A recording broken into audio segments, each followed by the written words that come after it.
శ్రీమాత్రే నమ. జయ గురు దత్తాత్రేయ నమ. మీనరాశి వారికి సెప్టెంబర్ 1 నుంచి 15 మధ్యలో జరగబోయే పక్ష ఫలితాలు పరిశీలిద్దాం. మరి మీనరాశి వారికి రాశియందు శనిగ్రహ సంచారం అది వక్ర గమనం పొందడం వల్ల జాతకుడు ఎంత కష్టపడినప్పటికీ కూడా దానికి సరి అయిన ఫలితాన్ని పొందలేకపోవడం జరుగుతూ ఉంటుంది. అంటే ఎక్కువ కష్టపడి తక్కువ ప్రతిఫలం పొందవలసి ఉంటుంది. అయితే కంపల్సరీగా మాత్రం ఫలితం రావడం జరుగుతూ ఉంటుంది, కానీ అది చాలా అసంతృప్తి కలిగిస్తూ ఉంటుంది. చంద్రుడు మీ యొక్క మీనరాశిలో ఉండగా ఈ రాశి వారు జన్మించి ఉంటారు. మీ యొక్క చంద్రుడి మీదకి శనిగ్రహ ప్రవేశంతో ముందుగా మానసిక అశాంతి కలిగి ఉంటుంది. మనోవిచారాన్ని పొందుతూ ఉంటారు.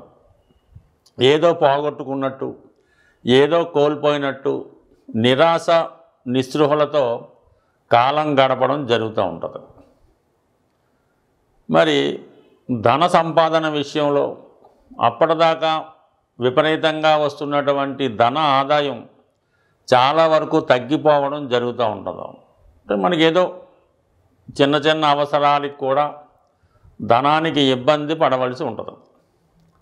చాలా పెద్ద ఖరీదైనటువంటి కారు ఉంటుంది. మరి అందరూ కూడా సేవకులు ఉన్నప్పటికీ కూడా అర్జెంట్ మీద పనికి వెళ్ళాలి, కానీ కారులో పెట్రోల్ పోయించడానికి కూడా ధనానికి ఇబ్బంది పడవలసి ఉంటుంది. అయితే మరి చంద్రుడు మాతృకారకుడు అవటం వలన ఏదో ఒక స్థిరాస్తి అమ్మాలి అనే ప్రయత్నం చేస్తారు. అది కూడా జరిగే అవకాశం ఉండదు. ఎస్పెషల్లీ గతంలో మనకు ఎవరైతే సహాయం చేస్తున్నారో వాళ్ళు ఆల్రెడీ మనకు సహకారం చేసి ఉండడం వల్ల ప్రస్తుతం వారి యొక్క స్థితి కూడా అంత అనుకూలంగా లేకపోవడం వల్ల మరి వాళ్ళ దగ్గర నుంచి కూడా మనం ఏదైనా సహాయం అడగడానికి పెద్దగా అవకాశం ఉండదు. పైపెచ్చు వాళ్ళే మనల్ని వారికి ఇవ్వాల్సినటువంటి ధనం కోసం ఒత్తిడి చేయడం జరుగుతూ ఉంటుంది. మరి ఈలోగా మనం ఎవరినైతే బాగా ఇష్టపడుతుంటామో వాళ్ళకి అనారోగ్య సమస్య కానీ ఏదో గొప్ప ఇబ్బంది కానీ వచ్చే అవకాశం ఉంటుంది. మదర్ ఉన్నారు, హెల్త్ పరంగా ఆవిడ ఇబ్బంది పడుతున్నారు, ఆవిడికి సేవ చేయాలంటే మరి అది కష్టంగానే ఉన్నది. ఏదో ఆత్మీయంగా చూసుకునే కుమార్తె వివాహం అది బాగా బ్రహ్మాండంగా చేసాం, దానికి కొన్ని లక్షల కోట్లు అప్పు అయింది. ఆ అప్పు ఇంకా తీరలేదు, దానికి ఇంకా వడ్డీ కడుతుండగానే అమ్మాయి యొక్క వివాహ సమస్య ఏదో ఒకటి వచ్చి ఆమె కూడా ఇప్పుడు ఇబ్బందుల్లో ఉండడం, ఇవన్నీ ఈ జన్మశని ప్రభావం వల్ల జాతకుడికి జరుగుతుంటాయి. అంటే ఇవన్నీ ఎప్పుడూ ఉన్నాయి, ఇప్పుడు కొద్దిగా ఎక్కువ. దానికి కారణం ఏంటంటే కుజుడు శత్రుస్థానం నుంచి చూస్తడం మిమ్మల్ని. అంటే ఇవన్నీ కూడా ఏదో రకంగా మిమ్మల్ని ఇబ్బంది పెడుతుంటాయి అన్నమాట. మీరు ఏదో బాగున్నారు, ఏదో బయటికైనా కనబడుతున్నారు, ఎవడో ఒకడు ఇక వెళ్తూ ఉంటాడు అన్నమాట. వచ్చి ఏదో అప్పు ఎప్పుడు ఇస్తావు, ఏదో ఇల్లు కొంటానో ఎప్పుడు కొంటావు, బండి కొంటానో ఎప్పుడు కొంటావు, ఏదో అల్లుడి గారికి ఏదో చేస్తానో ఎప్పుడు చేస్తావు. ఈ విధంగా మీ భార్య, మీ కొడుకో, మీ కుమార్తె, ఈవెన్ మీ మదరో ఈ విధంగా మిమ్మల్ని ఒత్తిడి చేస్తూ ఉంటారు. అది మిమ్మల్ని మరింత మానసిక వేదనకు గురవుతూ ఉంటుంది. ఈలోగా రాహు 12లో ఉండడం వల్ల అనవసర సలహాలు కొందరు ఇస్తూ ఉంటారు అన్నమాట. ఈ బ్యాడ్ సలహాలు ఇచ్చి ఎంతకాలం ఈ బాధ్యతలు, నువ్వు దాని నుంచి బయటపడు, వీళ్ళందరినీ వదిలే, నువ్వేదో హ్యాపీగా ఉండొచ్చు అన్నటువంటిది ఒక సైడ్ ట్రాక్ నుంచి మీకు ఇలాంటి సలహాలు మిమ్మల్ని వక్ర మార్గంలో నుంచి బాధ్యతల నుంచి బయటపడే విధంగా దిక్కుమాలి సలహాలు ఇవ్వడం జరుగుతూ ఉంటుంది. టెంపరీగా వాళ్ళ సలహాలు మీకు ఆనందాన్ని కలిగించినప్పుడు కూడా తర్వాత అది మరీ ఇబ్బందికరంగా వచ్చి మొత్తం మునిగిపోయేలాగా చేయడం జరుగుతూ ఉంటుంది. కాబట్టి మరి ఈ సమయంలో ఎన్ని ఇబ్బందులు ఉన్నా, అంటే ఇప్పుడు మీరు ఒక పరీక్షలో ఉన్నారు, ఒక ఎగ్జామ్లో ఉన్నారు, భగవంతుడు మిమ్మల్ని పరీక్షిస్తున్నాడు. ఏమాత్రం మీరు ఫెయిల్ అయినా, అంటే ఇలాంటి ప్రలోభాలకు లోనైనా, బాధ్యతల నుంచి తప్పుకున్నా, సైడ్ ట్రాక్ పట్టినా, ఇంకొక మనీ ఎగ్గొట్టే ప్రయత్నం చేసినా, 100% దాని యొక్క పర్యవసానం మరింత ఇబ్బందికరంగా ఉండే అవకాశం ఉంటుంది. మరి అయిన వాళ్ళు దూరమైనప్పుడు తెలిసే ఈ కష్టం రాకుండా ఉండాలంటే మీరు ఎంత శ్రమైనా ఎంత కష్టమైనా నిజాయితీగానే మీ ప్రయత్నం చేయాలి. అవసరమైతే మీ తప్పు ఒప్పుకోవాలి. మరింత ఎక్కువ కష్టపడవలసి ఉంటుంది.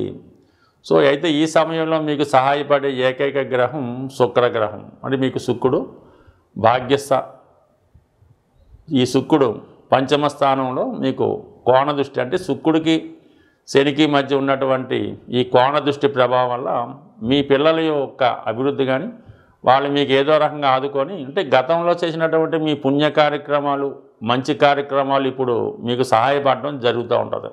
గతంలో ఏదో ఒక ఎవరికైనా హెల్ప్ చేసి ఉండడం, లేదంటే ఏదన్నా ఒక సంస్థకి డొనేట్ చేసి ఉండడం, ఏదైనా ఒక మంచి పని చేయడం వల్ల దాని ప్రతిఫలం ఇప్పుడు మీకు వచ్చి ఈ సమస్యల నుంచి బయటపడే విధంగా మిమ్మల్ని ఆదుకోవడం జరుగుతుంటుంది. దాని అనుగ్రహం కోసం మీరు శుక్రగ్రహ అధిదేవత అయినటువంటి శ్రీ మహాలక్ష్మి అమ్మవారిని పూజించుకోవడం వల్ల, ఈ శ్రీ సూక్తం, లక్ష్మీ స్తోత్రం ఇటువంటి పారాయణ చేయడం వల్ల, అలాగే విష్ణు సహస్రనామ స్తోత్రం పారాయణ వల్ల, అంటే ఈ సమయంలో కేవలం ఈ భగవంతుడు పెట్టినటువంటి పరీక్షలు మీరు ఎదుర్కోవాలంటే మళ్ళీ భగవంతుడినే ప్రసన్నం చేసుకుంటే మీ సమస్య దానికి అదే సాల్వ్ అయ్యి ప్రతి కష్టం కూడా మీకు ఆనందం కలిగించే విధంగా మారుతుంది. మరి ప్రస్తుతం 12 రాసుల వారికి ఈ పక్షంలో వస్తున్నటువంటి మహాలయ పక్షాలు, అంటే మీ యొక్క పితృదేవతల్ని సంతృప్తి పరచడానికి వచ్చినటువంటి రోజులు ఇవి. సాధారణంగా జన్మజాతకంలో పుట్టినప్పుడు కానీ కొన్ని సందర్భాల్లో గోచారరీత్యా కూడా ఇటువంటి పితృదోషాలు అన్నవి ఏర్పడుతూ ఉంటాయి. ఈ పితృదోషాలు ఏర్పడుతున్నాయి, అవి మనకి ఎంతవరకు ప్రభావం చూపుతున్నాయి అని తెలుసుకోవడానికి ఏదైనా ఒక సంఘటన, ఒక దుర్ఘటన పదే పదే జరుగుతుంది ఆ కుటుంబంలో అనుకున్నప్పుడు కంపల్సరిగా ఆ కుటుంబం మీద పితృదోషం ఉందని గమనించవలసి ఉంటుంది. ఉదాహరణకి ఆ కుటుంబంలో ఇది 6 నెలలకి సంవత్సరానికి ఎవరో ఒకరు మరణించడం జరుగుతూ ఉంటుంది. కొంతమందికి వారి యొక్క పెంపుడు జంతువులు మరణించడం, మళ్ళీ ఇంకోటి తెచ్చుకుంటే మళ్ళీ 6 నెలలు చనిపోవడం, అలాగే ఈ మనకి ఈ పాడినిచ్చే గోవులు కానీ గేదెలు కానీ ఏదో కారణం వల్ల అవి చనిపోవడం జరుగుతూ ఉంటుంది. తరచూ గృహంలో దొంగతనాలు జరుగుతున్నాయి. ప్రతిసారి మనకి ఉద్యోగంలో పోగొట్టుకోవడం జరుగుతుంది.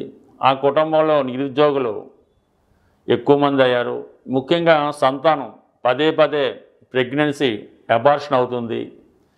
ఇవన్నీ కూడా పితృదోషానికి కారణం అవుతూ ఉంటాయి. అలాగే ఇంట్లో కుటుంబ సభ్యుల మధ్య గొడవలు, ఒకరికొకరు కొట్టుకోవడం, ఇవి కూడా దానికి కారణం అవుతూ ఉంటుంది.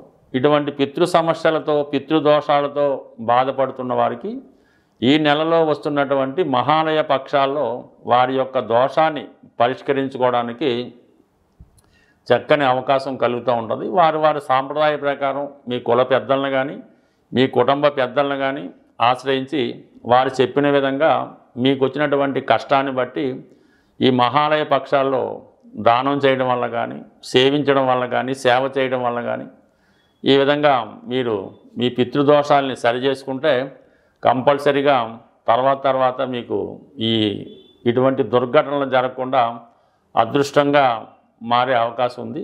బట్ ఏదైనా ఇది ఒక అవకాశం ఈ రాశి వారికి.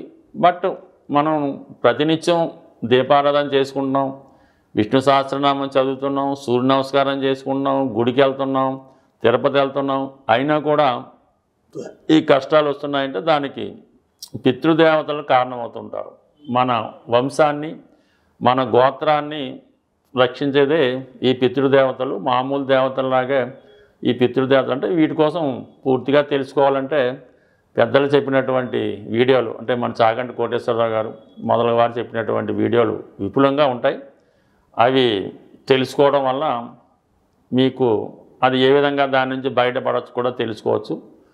మరి కొద్దిపాటి పరిజ్ఞానంతో చెప్తున్నట్టు మాలాంటి వాళ్ళు ఏదో పరిహార నిమిత్తం అంటే జ్యోతిష్ శాస్త్రంలో వచ్చినటువంటి కష్టాలకి ఏది పరిహారం అన్నది తెలుసుకొని మీకు ఈ రిపీటెడ్గా వచ్చిన కష్టాలకి ఈ మహాలయ పక్షాల్లో ఈ తగిన పరిహారం చేయడం వల్ల మీకు కంపల్సరిగా ఈ దోషాల నుంచి బయటపడి మరి చాలా ఆనందంగా సంతోషంగా ఉంటారని ప్రార్థిస్తూ నమస్కరిస్తూ స్వస్తి.